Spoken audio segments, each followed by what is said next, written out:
Hello everyone. आज है 21 अप्रैल और आज इस वीडियो में हम बात करने जा रहे हैं यस बैंक के बारे में।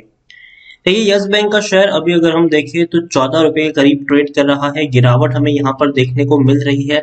लगातार ये शेयर टूट रहा है और हाल फिलहाल में जिस तरीके की सिचुएशन बनी हुई है कोरोना को लेकर, ऐसे में बैंकिंग सेक्टर आने वाले दिनों में डेफिनेटली एक प्रेशर झेलता हुआ नजर आएगा।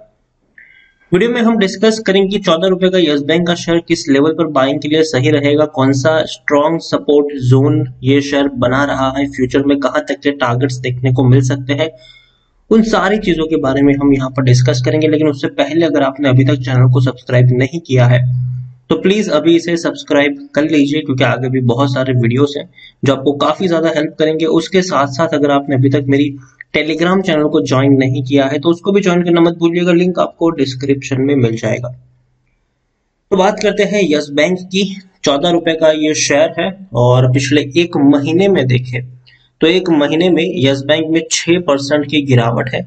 आप देखिए, 14 रुपए 5 पैसे के ऊपर शेयर था, एक बड़ी रैली बनी, 16 रुपए 40 पैसे तक पहुंचा और ये तब पहुंचा था जब खबर आई थी कि यस बैंक को निफ्टी नेक्स्ट 50 में जगह मिली थी।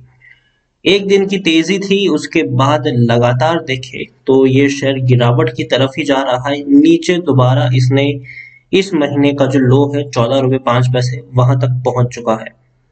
एक साल में देखिए तो पिछले एक साल में 52% की गिरावट है। 30 रुपए के लेवल से टूट कर नीचे आया था, 11 रुपए तक भी पहुंचा, वापस बाउंस बैक किया, वापस गिरावट आई, वापस बाउंस बैक किया, वापस गिरावट आई, वापस बाउंस बैक जरूर देखने को मिलेगा। लेकिन अभी गिरावट का जोन है तो गिरावट भी यहाँ पर आपको जरूर देखने को मिल सकती है। 35,700 करोड़ के आसपास का मार्केट कैप है, लार्ज कैप शेयर है। एनएससी में देखें तो 8 करोड़ के आसपास का वॉल्यूम ट्रेड है। बड़ी क्वांटिटी में लोग खरीदारी बिकवाली यहाँ पर कर रहे हैं। लेटेस्ट अपडेट जो आया है वो ये कहता है मार्च क्वार्टर का कि जो एफआईएल्स की 11.16% की होल्डिंग थी, आज वो 13.77% है, मतलब खरीदारी हुई है एफआईएल्स के द्वारा। लेकिन दूसरी तरफ म्यूचुअल फंड और इंश्योरेंस कंपनी यहां से एग्जिट कर रहे हैं। 0.37% की म्यूचुअल फंड की होल्डिंग 0.30% है। इंश्योरेंस कंपनी की 6.54% की होल्डिंग 5.57% है। दोनों ने हल्की सी होल्डिंग अपनी बेची है। यहाँ पर हाईएस्ट पब्लिक शेयर होल्डर में स्टेट बैंक ऑफ इंडिया है 30% की होल्डिंग के साथ।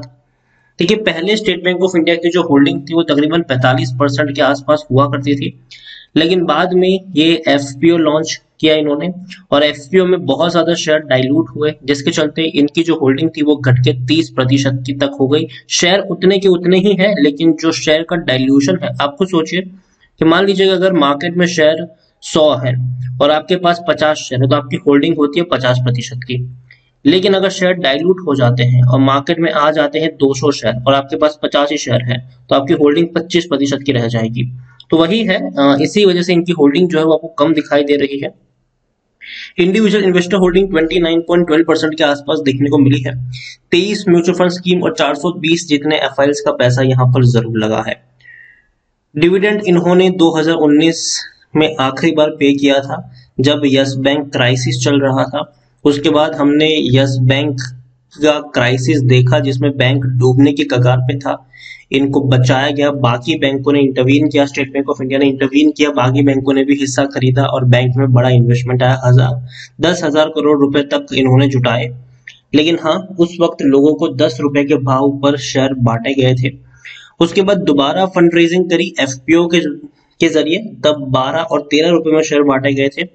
अगर आप मेरे चैनल को रेगुलर फॉलो करते हो तो यस बैंक को मैंने जब शेयर एफपीओ नहीं आया था उससे पहले मैंने बाइंग की एडवाइस कभी नहीं दी थी, जब शेयर काफी हाई प्राइस पे था।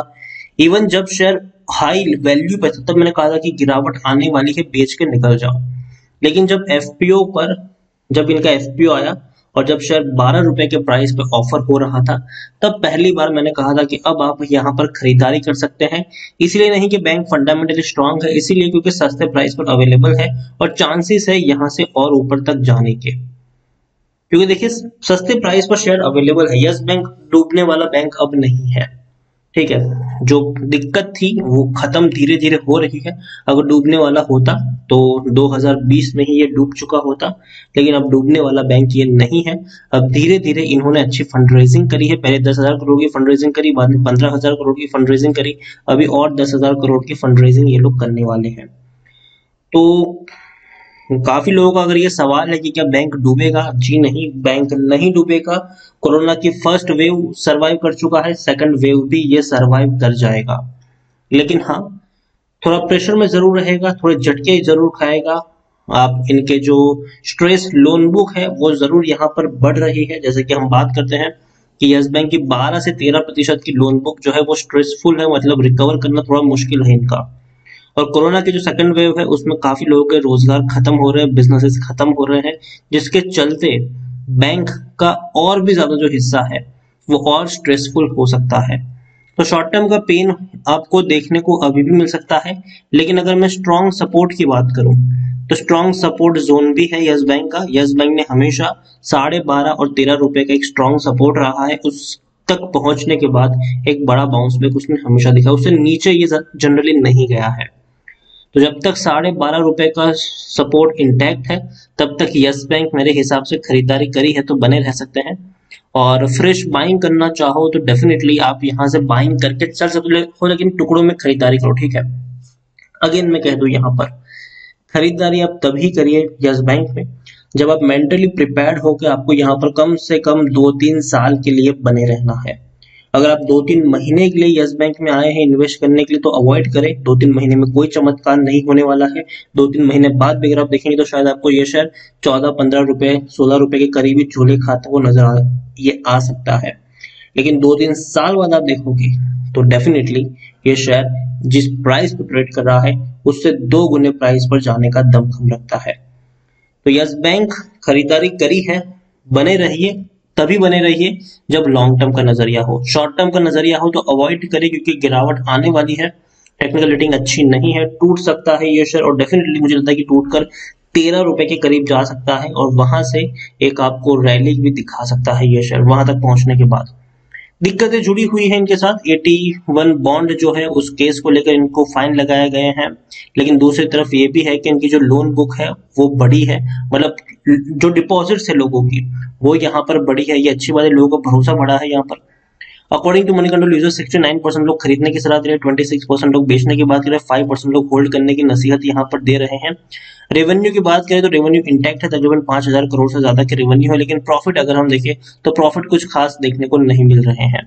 मुश्किल से देखिए 34 करोड़ 120 करोड़ 150 करोड़ तक के प्रॉफिट्स है, जो काफी कम है क्योंकि इससे पहले कंपनी 18,000 3,600 करोड़ के लॉस बुक कर चुकी है और इससे पहले भी कंपनी अच्छे प्रॉफिट्स करती थी। तो धीरे धीरे इनकी लोन बुक की मैं बात करूँ तो पॉजिटिव में आ रहा है, लेकिन अभी भी जो मार्च क्वार्टर के जो रिजल्ट आने वाले हैं वो उतने अच्छे नहीं आएंगे क्योंकि जो स्ट्रेसफुल लोन बुक है वो जरूर एक इम्पैक्ट डालने वाली है यहाँ पर। ओवरऑल यस बैंक के बारे में इतना ही कहूंगा कि अगर आप शॉर्ट टर्म के निवेशक हैं तो अवॉइड करिए इस शेयर को। अगर आप 2-3 साल के इन्वेस्ट के लिए यहाँ पर आए हैं तो डेफिनेटली एक अच्छा शेयर है, पैनिक करने की ज्यादा जरूरत यहाँ पर है नहीं। गिरावट आने वाली है इसमें कोई शक नहीं है। और अगेन मैं कह दूं अगर आपको 1,000 शेयर खरीदने हैं तो आप 13 रुपए के भाव पर चाहे तो 300 शेयर खरीद सकते हैं। बाकी के 300 शेयर आप वहां से हर 1 रुपए की गिरावट पर ऐड करते रह सकते हैं। बहुत नीचे ये शेयर नहीं जाएगा, एक अच्छी तेजी भी आपको ये शेयर जरूर दिखाएगा। मेरे हिसाब से सिंगल डिजिट में तो ये नहीं जाने वाला है, डबल डिजिट में ही ये रहने वाला है। थोड़ा वक्त मार्केट में पेन रहेगा, तब तक शेयर थोड़े से झूले खाता रहेगा। लेकिन जैसे जैसे वैक्सीनेशन का काम बड़े पैमाने पर शुरू होता जाएगा वैसे वैसे यहाँ पर आपको एक भरोसा जो है मार्केट का वो लौटता हुआ नजर आएगा। लेकिन अगेन कहूंगा यस बैंक में एक बहुत बड़ा इन्वेस्ट करने की जरूरत नहीं है, हल्का सा इन्वेस्ट जरूर आप यहाँ पर कर सकते हैं और वो भी तभी करिए जब लॉन्ग टर्म के लिए आप यहाँ पर बने हो। यस बैंक के साथ साथ एक और बैंकिंग शेयर है जिस पर आप नजर रख सकते हो और वो है IDFC फर्स्ट बैंक। 50 रुपए का ये शेयर है, ये भी आपको थोड़े से गिरावट दिखा सकता है आने वाले दिनों में क्योंकि कोरोना के बढ़ते केस के कारण, लॉकडाउन के कारण आने वाले दिनों में आने वाले दिनों में बैंकिंग सेक्टर थोड़ा सा प्रेशर झेल सकता है, क्योंकि डेफिनेटली जब लॉकडाउन लगता है लोगों की खर्च करने की कैपेसिटी कम होती है, लोग टाइम पर इंस्टॉलमेंट नहीं चुका पाते हैं, रोजगार खत्म होते हैं, तो एनपीए बढ़ने के चांसेस आपको ज्यादा देखने को मिल जाते हैं। आईडीएफसी फर्स्ट बैंक ये भी गिरावट में बढ़िया शेयर है, खरीदारी आप इसमें कर सकते हैं।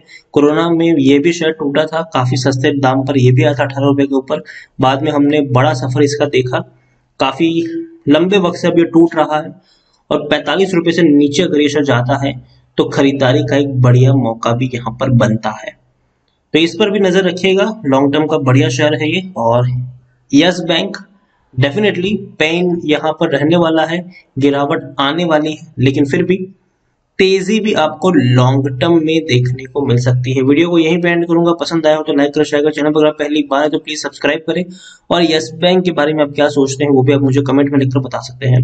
Thank you.